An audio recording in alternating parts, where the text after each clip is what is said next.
नरक चतुर्दशी के दिन महाराज जो हमारी पूजन का विधान है, लक्ष्मी को प्राप्त करने का, इसलिए कहते हैं ये छोटी दीपावली है, यम के द्वार पर से भी बचाने वाली दीपावली, नरक से बचाने वाली दीपावली।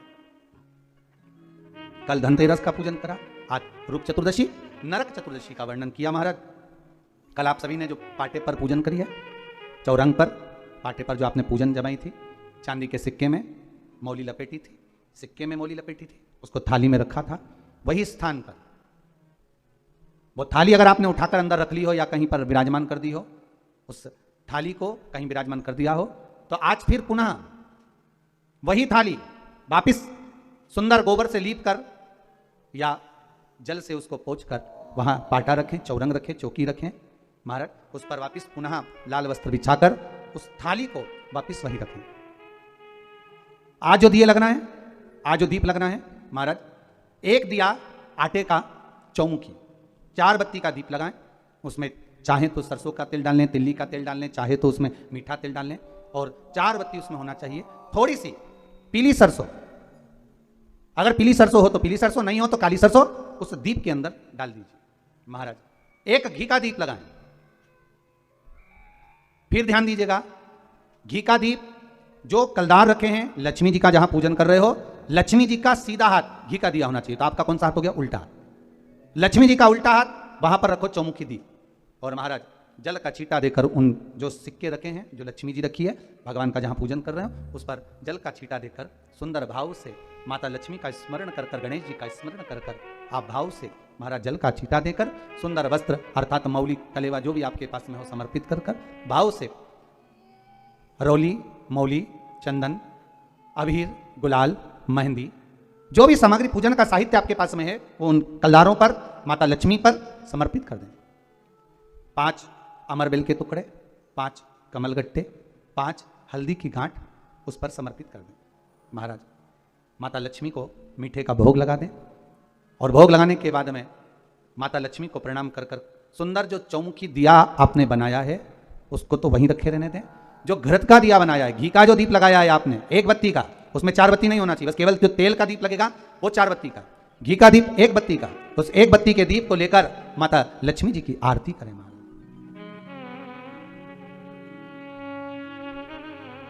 माता लक्ष्मी की आरती करें, और माता लक्ष्मी की आरती कर कर उनका अनुमोदन कर कर, उनको प्रणाम कर कर, निवेदन कर कर, नमन कर कर जब दीप को रख दें, तब माता लक्ष्मी के सम्मुख में अपनी झोली को पसार कर प्रणाम करें।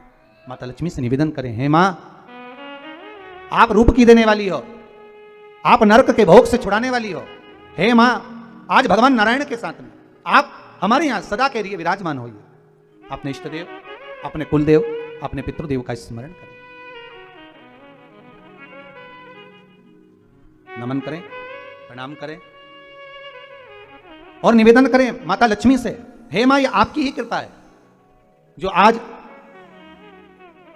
आप मेरे घर में आई हो, ये आप ही की कृपा है जो मैं आपकी सेवा कर रही हूं, पूजन कर रही हूं, अर्चना कर रही हूं। माता को हो सके लाल पुष्प उन सिक्कों पर, कॉइन पर जो पूजन करी है उस पर समर्पित कर दें महाराज। प्रणाम करने के बाद घी का दीप वहीं रखें, और जो चौमुखी दिया है, दीप है, उसको उठाएं, पूरे घर में घुमाने के बाद में सारे द्वार खोल दीजिए, और सारे घर में घुमाने के बाद में जो मुख्य द्वार है, उस मुख्य द्वार के बीचों बीच उस दीप को रख दीजिए। प्रणाम करिए, वापिस आ जाइए महाराज। द्वार थोड़ी देर खुले रखिएगा और माता लक्ष्मी का स्मरण करिएगा, माँ को प्रणाम करिएगा भाव से, आनंद से। कार्तिक मास की कृष्ण पक्ष की सुंदर चतुर्दशी तिथि, जिसके अंतर्गत अपन सब बाबा देव अधिदेव महादेव के पावन चरणों का रस स्वादन करते हुए सुंदर आनंद में रूप चतुर्दशी, नरक चतुर्दशी, छोटी दीपावली के पूजन का महत्व समझेंगे। कल कथा में वर्णन किया था, अपन सब ने श्रवण किया कि धन्वंतरी जी प्रकट होते हैं, साथ में उनके हाथ में शंख है, चक्र है, सुंदर औषधियां हैं, और औषधि के साथ में एक कलश जो भरा हुआ है वो अमृत का भरा हुआ, और उस अमृत के कलश को देवताओं के नजदीक में लेकर जाना, देवताओं के पास में जाकर देना, उस अमृत के कलश को प्रदान करना।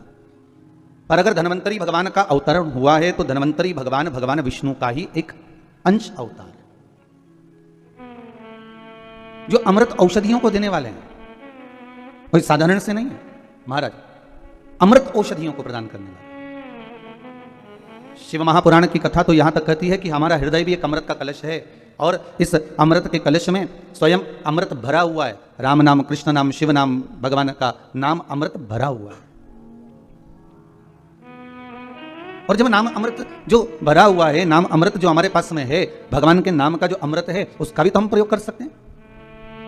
33 करोड़ देवता धन्वंतरी जी के द्वारा प्राप्त हुए उस अमृत कलश का पान कर रहे हैं, तो क्यों ना हम भी भगवान के द्वारा जो हृदय रूपी अमृत कलश है, जिसमें राम नाम, कृष्ण नाम, शिव नाम, भवानी का नाम, हमारे सदगुरु का नाम, नारायण का नाम इस कलश के अंदर भरा हुआ है, और उस कलश का हम क्यों ना प्रयोग करें। राम राम रटते रहो जब तक घट में प्राण, कबहु तो दीन दयाल के भनक पड़ेगी कान। आप भगवान का स्मरण अमृत रूपी कलश के रूप में कर सकते हो। भगवान विष्णु स्वयं उस किसान को समझाते हुए कहते हैं कि आप धनतेरस का पूजन इस विधान से करिए। द्वितीय स्वरूप में, द्वितीय क्रम में भगवान धनतेरस के पूजन का तो महत्व बताए, साथ में हमारे यहाँ जो छोटी दीपावली के पूजन का जो महत्व है, छोटी दिवाली के पूजन की जो प्रधानता है, हमारे यहाँ कहते हैं कि ये छोटी दीपावली है। अमावस्या के एक दिन पहले, रूप चतुर्दशी के दिन, या आप नरक चतुर्दशी के दिन हम जो भगवान का गुणगान कर रहे हैं, हम जो भगवान का स्मरण कर रहे हैं, हम भगवत चरणारविंद का रसस्वादन ग्रहण कर रहे हैं, उसका एक आनंद सुख, उसकी भक्ति का सुख एक अलग है। महाराज क्यों कहते हैं इस छोटी दीपावली को नरक चौदस, नरक चतुर्दशी क्यों कहते हैं कि कार्तिक महीने में कृष्ण पक्ष की जो चतुर्दशी है वो नरक चतुर्दशी कहलाती है? उसका कारण क्या है?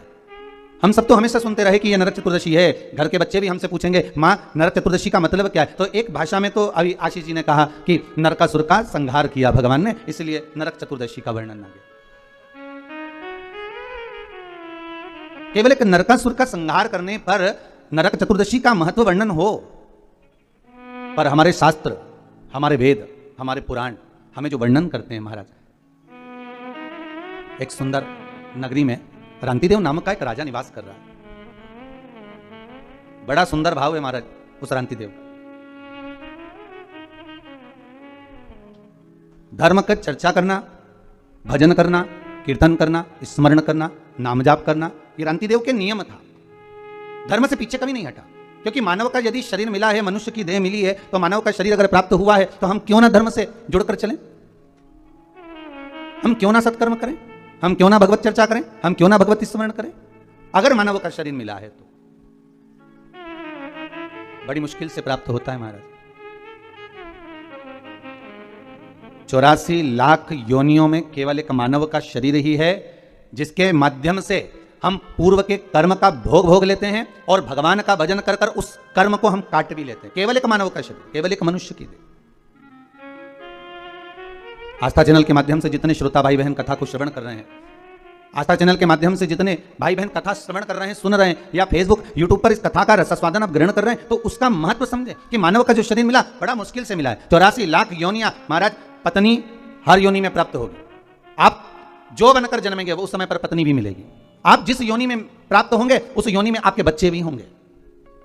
हर योनि में कुटुंब भी होता है, कबीला भी होता है, पत्नी भी होती है, पति भी होता है, बच्चे भी होते हैं। हर योनि में आपको सब कुछ मिलेगा, खाने को भी प्राप्त होगा, पानी पीने को भी मिलेगा, आपको रहने के लिए कोई क्वार्टर, कोई घर, जहां अस्तबल आदि जिस योनि में हम हैं उसमें कुछ ना कुछ आपको रहने के लिए भी प्राप्त होगा। पर हर योनि में बच्चे भी मिलेंगे, पत्नी भी मिलेगी, पति भी मिलेगा, कुटुंब कबीला भी मिलेगा, भोजन करने को अन्न भी मिलेगा, या अन्न भाग जो आप खा सकते हो वो मिलेगा, पीने के लिए जल भी मिलेगा, रहने के लिए आपको भवन भी मिलेगा, आप जहां रहने का है वो सब प्राप्त होगा। प्रत्येक योनि में प्राप्त होगा, प्रत्येक योनि में। बस एक चीज प्राप्त नहीं होगी, वो क्या महाराज? भगवान की सेवा, भजन, पूजन, स्मरण और भगवत नाम की चर्चा। इसलिए कलयुग केवल नाम आधारा और सुमर सुमर नर उतर ही पारा। कली काल में नाम की आधारशिला को रखा, इसलिए कहा केवल एक मानव का शरीर है जो कर्म के भोग को भोगते हुए, हमारे कर्म के भोग को मिटाते हुए, भोगते हुए भगवत स्मरण की ओर अग्रणी बढ़ा देता है, आगे बढ़ा देता है, भगवान के नाम की ओर आगे लेकर चले जाता है। मुश्किल से मनुष्य का यदि शरीर मिला है और मानव की देह प्राप्त हुई है तो भगवान का भजन मिलना बड़ा कठिन है, भगवान का स्मरण बड़ा कठिन। सारी योनियों में परिवार, पति पत्नी, बच्चे, कुटुंब, कबीला सब मिलेगा, पर नहीं मिलेगा तो राम नाम, कृष्ण नाम, शिव नाम, भजन, कीर्तन ये नहीं मिलने वाला, ये बड़ा मुश्किल से मिलता है। रांतिदेव इतने धर्मात्मा राजा थे, हर पल हर घड़ी हर क्षण दान पुण्य संकीर्तन सब करा, पर जब अंतिम समय आया, नरक चतुर्दशी का महत्व समझ रहे हैं अपन आज, नरक चतुर्दशी का आज का जो महत्व है वो समझ रहे हैं। क्या महत्व है नरक चतुर्दशी का? कृष्ण पक्ष की कार्तिक महीने की इस चतुर्दशी का, रूप चतुर्दशी का, नरक चतुर्दशी का क्या महत्व है उसको समझना, उसके पूजन का क्या विधान है, छोटी दीपावली क्यों कहते हैं, क्यों दिए लगाए जाते हैं, उसके महत्व को समझना। महाराज रांतिदेव का जब अंतिम समय आया और यम के दूत आए रांतिदेव को बंदी बनाने के लिए, तो रांतिदेव ने पूछा आप कौन हो, कहां से आए हो? भगवान का भजन करने वाला, स्मरण करने वाला, भगवत नाम की चर्चा करने वाला, कीर्तन करने वाला, दान पुण्य करने वाला, सत्कर्म करने वाला, भगवत नाम के भजन में डूबने वाला जब अंतिम समय में अपने प्राणों को छोड़ता है तो महाराज शिव महापुराण की कथा कहती है, हमारे धर्म और शास्त्र कहते हैं, भजन करने वाला जब प्राणों को छोड़ता है तो यम के दूत सामने खड़े रहते हैं और उस जीव को ले जाने का जब समय होता है तब वो यम के दूत से चर्चा भी कर लेता है, बात भी कर लेता है। कई लोग कहते हैं महाराज जी क्या मरने वाला व्यक्ति यमदूतों से बात करता है? क्यों नहीं करता? रांतिदेव का चरित्र करा है, आज नरक चतुर्दशी का चरित्र करा है कि रांतिदेव यमदूत सामने खड़े हैं और उनसे बात कर रहा है। शिव महापुराण में राजा श्वेत का चरित्र आता है, यमदूत सामने खड़े और राजा श्वेत उनसे बात कर रहा है। मार्कंडे भगवान का चरित्र आता है, यम के दूत सामने खड़े हुए हैं और उनसे बात कर रहे हैं। क्यों नहीं हो सकता महाराज? अरे मुख में हो राम नाम, राम सेवा हाथ में, और तू अकेला नहीं प्यारे, राम तेरे साथ। कि जिंदगी की बागडोर हाथ दीना नाथ के, वो महलों में राके चाहे झोपड़ी का। सीताराम सीताराम सीताराम कहिए, जाहि विधि राके राम, ताहि विधि रहिए। क्यों नहीं हो सकता? अगर आप सत्संग में लगे हो, भजन में लगे हो, कीर्तन में लगे हो, मंत्र जाप में लगे हो, मंत्र स्मरण में लगे हो, भगवान की भक्ति में अगर डूबे हुए हो, तो यमदूतों की भी सामर्थ्यता नहीं, हिम्मत नहीं कि आपको उठाकर ऐसे ही ले जाए। यमदूतों की भी सामर्थ्यता नहीं कि वो आपको उठाकर ले जाए। वहां तो चर्चा होती है, बात होती है कि साहब हम आए हैं, यमदूत सामने नजर आते हैं। कहीं कहीं आप लोगों ने भी अपने जीवन में सुना होगा, जब किसी के प्राण छूटते हैं तो कहते हैं ना कि उनको तो पहले ही भान हो गया था, उनको तो पहले मालूम पड़ गया था, उन्हें तो कह दिया था साहब कि ऐसा हो रहा है। कई बार हम कहते हैं, हमारी सहज भाषा में आप लोगों ने भी अपने जीवन में सुना होगा कि वो ऐसा बोल गया, वो ऐसा कर गया, उसको तो मालूम पड़ गया था, उसकी तो सूचना मिल गई थी, अंतिम समय क्या है उसको मालूम पड़ गया। पर महाराज आज रांतिदेव के साथ वही हुआ। रांतिदेव ने पूछ लिया कौन हो? यमदूत। लेने आए हो? हाँ चलना पड़ेगा। बिल्कुल चलता हूं। कहां लेकर जाओगे? नरक। ओहो, रांतिदेव करे मैंने इतना दान करा, पुण्य करा, सत्कर्म करा, धर्म चर्चा करी, भगवत नाम लिया, जगत में मैंने सारा दान पुण्य धर्म सब कुछ करा, और तुम कह रहे हो कि मुझे नरक लेकर जाओगे? ये कहां का तरीका है? ये कौन सा तरीका है? कार्तिक महीने की यही चतुर्दशी कृष्ण पक्ष की थी, जिस दिन रांतिदेव यमदूतों से बात कर रहे हैं और कह रहे तुम मुझे नरक लेकर जाओगे। मैंने पाप कौन सा करा है? भाई व्यक्ति अगर कोई पाप कर्म करे, व्यक्ति अगर कोई गलत कर्म करे तो कहा जाए कि इसने पाप कर्म करा है तो इसको नरक भेज दिया जाए। पर मैंने पाप कौन सा करा है जो मुझे नरक भेज रहे हो? तो कहा महाराज जी आपने 2 पाप करे। कौन कौन से? तो कहा पहला पाप ये कि दरवाजे पर गाय आई, गौ माता आई, दरवाजे पर खड़ी रही, इंतजार करती रही और आपने गौ माता को भोजन नहीं दिया, भूखी चली गई। और दूसरा पाप आपने करा, दरवाजे पर ब्राह्मण आया और आप उसको अन्न भाग ग्रहण नहीं करवा सके, आप उसको भोजन नहीं करा सके। अब रांतिदेव ने पूछा ये हुआ कब था, ये तो बताओ पहले। अच्छा, सब जगह की फाइलें गायब हो सकती है, सारी फाइलें मिटाई जा सकती है, पर उस परमात्मा के द्वार पर जो फाइल लिखी जाती है उसे कोई मिटा नहीं सकता। मत बुरे कर्म कर बंदे वरना पछताएगा, भगवान की आंखों से तू बच नहीं पाएगा, तू बच नहीं पाएगा। उसको पहचान नहीं सकते। सारी फाइलें मिटाई जा सकती हैं, हर फाइल को छुपाया जा सकता है, हमारा लिखा हुआ हम उसको मिटा सकते हैं, पर परमात्मा की फाइल में एक बार अगर नाम चढ़ गया, कौन सी तारीख, कौन तिथि, कौन पल, कौन घड़ी, कौन क्षण आपने क्या कर्म करा है, वो परमात्मा के खाते में लिखा हुआ है। मेरे भोले के दरबार में सब लोगों का खाता, और किसी को कोड़ी कम नहीं देता, किसी को दमड़ी ज्यादा। सारी फाइलें उसके पास, चाहे हमारी हो चाहे आपकी हो। रांति देव की अगर फाइल उनके पास में है तो कहा मैंने करा कब था, बता दिया यमदूतों ने, ये फाइल पढ़ लीजिए, चित्रगुप्त महाराज को बुलाया, बता दीजिए महाराज, बता दिया। एक दिन ब्राह्मण आया था, निवेदन करा, तो रांति देव कह रहे हैं ब्राह्मण को मैंने सिंहासन दिया, ब्राह्मण को मैंने बैठने का सिंहासन दिया है, ब्राह्मण के लिए मैंने हाथ जोड़कर निवेदन करा था, ब्राह्मण देवता आप कुछ खा लीजिए, ब्राह्मण देवता आप पानी पी लीजिए, ब्राह्मण देवता आप कुछ ग्रहण कर लीजिए, पर ब्राह्मण ने मना कर दिया था। आप देखिए लिस्ट उठाकर देखो, ब्राह्मण ने मना कर दिया था। यमदूत कहते हैं भले ब्राह्मण मना कर दिया, पर कुछ नहीं तो मुख झूठा करा देता, पानी ही पिला देता, तेरे घर का बर्तन झूठा तो होना था, तेरे घर का बर्तन पात्र झूठा तो होना था। कितना सुंदर कहा है महाराज। कोई ब्राह्मण यदि आपके यहां आए और ब्राह्मण आकर आपके यहां अगर ऊपर से जल ग्रहण कर रहा है तो आप ब्राह्मण से कह सकते हो महाराज जी आप पात्र झूठा कर दीजिए। कोई ब्राह्मण अगर आपके यहां आया और वो ऊपर से जल भाग ग्रहण कर रहा है, वो हथेली में भाग लेकर, ला सब प्रसाद दे दो हथेली में, हथेली में भाग लेकर ब्राह्मण ग्रहण कर रहा है, तो उसको यजमान को चाहिए कि वो ब्राह्मण देवता से कहे कि ब्राह्मण देवता पात्र झूठा कर दीजिए, पात्र झूठा कर दीजिए, ये प्लेट झूठी कर दीजिए, ये पात्र झूठा कर दीजिए। क्यों? शास्त्र कहता है जितनी देर तक ब्राह्मण का झूठा पात्र घर में रखा रहता है, जितनी देर रखा रहता है उतनी देर घर से क्लेश को मिटा देता है। महाराज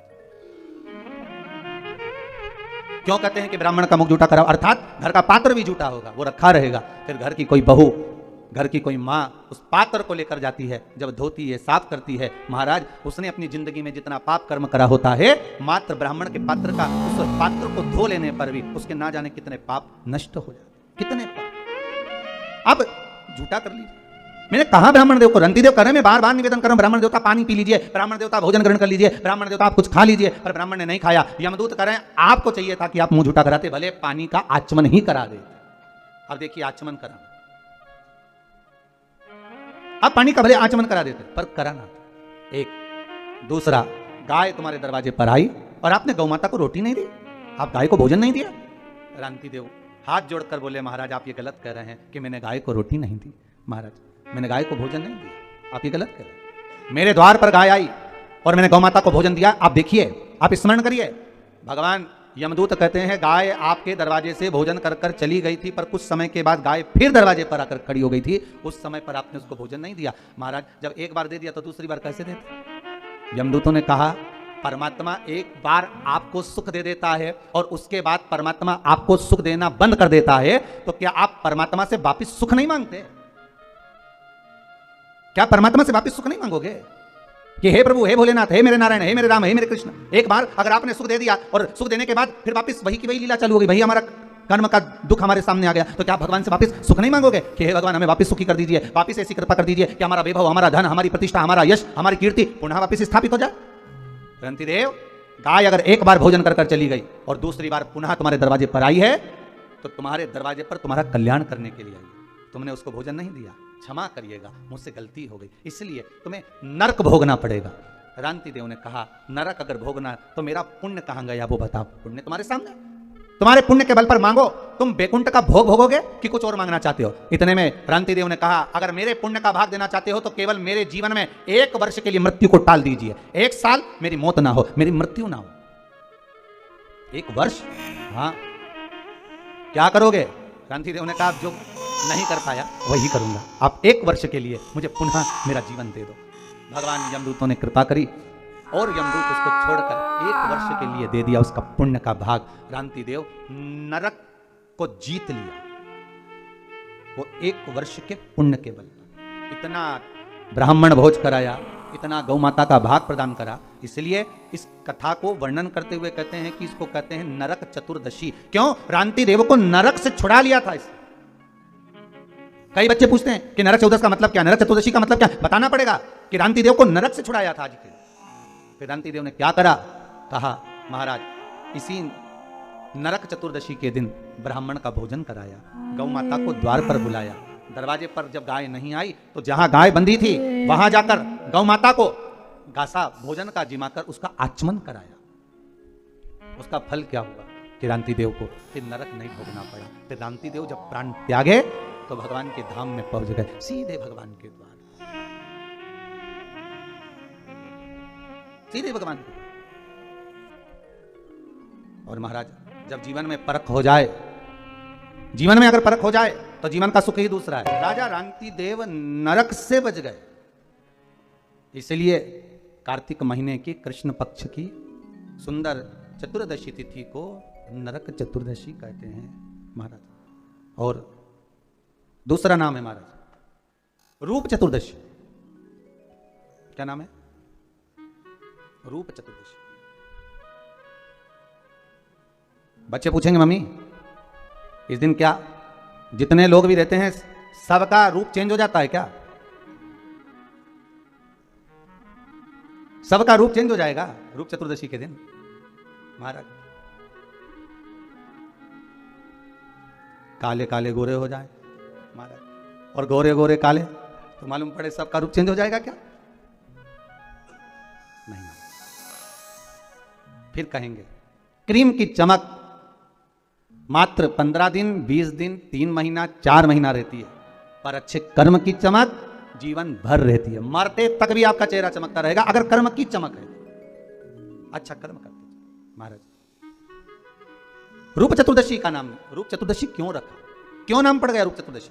तो कहा कार्तिक महीने की कृष्ण पक्ष की सुंदर ये चतुर्दशी रूप चतुर्दशी इसलिए कहलाई कि एक सुंदर नगर हिरण्यगर्भ नाम का एक नगर है जहां पर एक योगी रहता है। वो अपनी साधना में मस्त है। एक बार एक सुंदर नदी के तट पर गया और भगवान का भजन करने के लिए तल्लीन हो गया। अब एक बात बहुत ध्यान से सुनिएगा, इस रूप चतुर्दशी की कथा को, आज की कथा रूप चतुर्दशी की अगर आप सुन रहे हैं तो उसको ध्यान लगाकर सुनना कि वो योगी जब योग करने के लिए गया, साधना करने के लिए गया, तप करने के लिए गया, तो महाराज तपस्या करने, योग करने बैठ तो गया, बैठ गया वो साधना करने के लिए, पर साधना करते करते करते करते जब बहुत समय आ गया, बहुत समय हो गया, सिर पे जूं पड़ गई, शरीर में बारीक बारीक कीड़े पड़ने लगे, उसके वस्त्र में, उसके शरीर पर बारीक बारीक कीड़े पड़ने लगे, मस्तक पर जूं पड़ गई।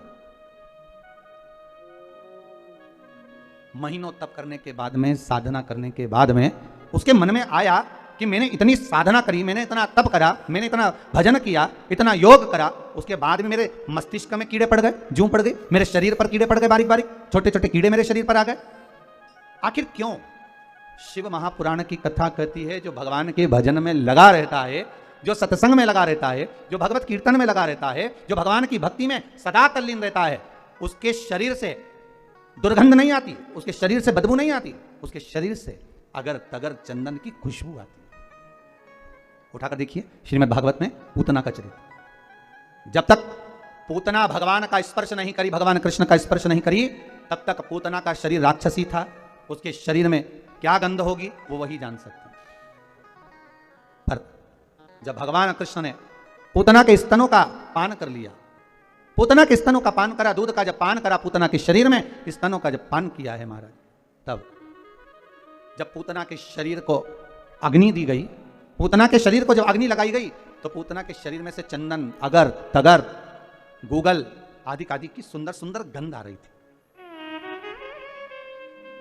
सुंदर सुंदर गंध आ रही है। बड़ा ध्यान करा गया कि आखिर ये क्यों? तो कहा अंतिम समय में पूतना का जो चित्त था, अंतिम समय में पूतना का जो मन था, अंतिम समय में पूतना जब प्राण त्याग रही थी, तो भगवान कृष्ण का मुखाग्रविंद देख रही थी, उस रस तत्व को ग्रहण कर रही थी, उस रस तत्व। और पूतना के शरीर तो कहा योगी जो योग कर रहा है, साधना कर रहा है, तप कर रहा है, भगवान की भक्ति में डूबा हुआ है, तो इसके मस्तिष्क पर जूं पड़ गई, शरीर में कीड़े पड़ गए, इसको समझ में नहीं आया, मैंने इतने महीने इतना तप करा, साधना करी और शरीर में इतने ये जुएं पड़ कैसे गए, ये शरीर में कीड़े पड़ कैसे गए? उसकी आंखों में जल भर गया, नैनों से अश्रु बहने लगा, आखिरी में रहा नहीं गया। तब देवऋषि नारद को याद किया, तब देवऋषि नारद निकल कर आए और नारद जी ने कह दिया योगीराज आप कह रहे हो कि कारण क्या बना शरीर में, आखिर ये मस्तक पर जुएं कैसे पड़ गए, शरीर में कीड़े कैसे पड़ गए महाराज, क्या कारण बना है ऐसा? तो महाराज कारण बताया कि आप तन तो साधना में लगा लिए, तप तो तप में लगा लिया, पर मन भगवान में नहीं लगा पाए। अगर मन भगवान में लगा लेते तो ये शरीर चित्त अगर परमात्मा में लग जाता तो ना मस्तिष्क में जुएं पड़ते, ना शरीर पे कीड़े पड़ते। तब क्षमा मांग ली प्रभु, ये अंतरात्मा से मैं भगवान का भजन नहीं कर पाया, मैं भगवान की भक्ति को धारण नहीं कर पाया, इसलिए मेरा शरीर आज कुछ बेकार सा हो गया है। यही कार्तिक महीने की कृष्ण पक्ष की यही चतुर्दशी तिथि, जिस दिन योगी राज ने नारद जी से पूछकर सुंदर उपटन को तैयार कर कर शरीर पर मल कर स्नान किया और स्नान कर कर भगवान नारायण का स्तमन पूजन किया, तब जाकर वो योगीराज वापिस सुंदर काया को प्राप्त करे। इसलिए इस चतुर्दशी का नाम दूसरा पड़ गया रूप चतुर्दशी। आज किसी ने सुबह एक पत्र दिया, उस पत्र में लिखा हुआ था, गुरुजी